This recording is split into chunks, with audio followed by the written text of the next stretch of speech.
On the day Mom and Dad divorced, two divorce agreements lay on the table. The first one stated that the child was to stay in the old house in the old town with Dad, Chuck Browning, who was addicted to gambling and riddled with debt. The second one stated that the child was to go to the coastal town with Mom, Marina Dillon, who had remarried a wealthy businessman. In my previous life, my younger sister, Tamara Browning, cried and begged to stay with Mom, so I silently packed my bags and went with Dad instead. Later on, Dad quit his gambling habits and received a large settlement for selling off his old house in a land expropriation project, and that was when he began pampering and showering me with affection. Meanwhile, Tamara suffered emotional abuse at her stepfather's home as she was forbidden from leaving the house at all. Eventually, she died of depression. Now that we were reborn, Tamara snatched the cigarette away from Dad's fingers and hugged him tightly. I feel sorry for Dad, Tiana. You can go ahead and enjoy your life with Mom. I'll let you take it. Dad was stunned momentarily. Then, he stroked Tamara's head with a look of relief. I said nothing and picked up the train ticket that would bring me to the coastal town. Tamara had no idea that Dad only managed to quit his gambling habits because I had worked myself to the bone paying off his debts while suffering from a brain tumor. Dad finally saw the error of his ways after I nearly gave up my life for him. And now that I was reborn, I no longer had to put up with the voices of the debt collectors hounding us anymore. All I wanted was just a good night's sleep. I picked up my worn-out suitcase. Get out of here. Go look for your gold digger of a mother instead, Dad said, waving his hand dismissively at me like I was just an annoying fly. Tamara hid behind him and made a face at me. She mouthed, "Don't come begging me for money the next time you see me." I smiled and said nothing. Instead, I turned around and walked out into the rain, flinching at the cold. I could feel the chill seeping into my bones. It wouldn't make much of a difference wherever I went anyway. I just wanted someplace quiet to spend the last of my days, getting through everything. At least I no longer needed to hear the debt collectors hounding at the door or put up with the horrible stench of cigarettes anymore. Mom's black Mercedes was parked at the entrance to an alleyway. The car windows rolled down, revealing Mom's youthful, well-maintained face. She frowned as she stared at my drenched body, a look of disgust in her eyes. "How did you end up like this? Hurry up and get it, and make sure not to dirty the interior of the car." I opened the backseat door and was just about to enter when she said,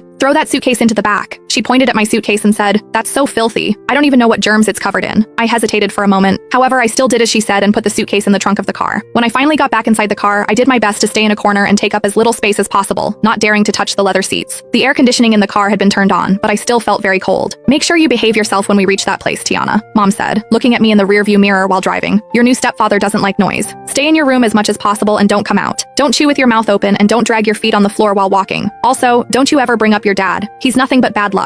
I looked at the fleeting raindrops outside the window and nodded. Got it. I felt a sudden sharp pain in my brain. My vision went black for a while, and I hurriedly held my head in my hand. "What's wrong?" Mom asked, sounding impatient. "Nothing. Just a little carsick." "You're so delicate," she said with a scoff. "Just like your dad." I closed my eyes and forcefully swallowed the metallic taste rising in my throat. I didn't want to come back here anymore if I could be reborn again. The car drove on for 5 hours. It was dark by the time we arrived at the huge mansion located halfway up the mountain. The place was flooded with lights. However, it was as quiet as death itself. "We're here," Mom said, parking the car and touching up her lipstick. Then, she inhaled deeply as she reconditioned herself. Soon, she turned from the harsh and irritable woman earlier into a kind and understanding wife and mother. "Let's go. Remember to greet your stepfather properly later."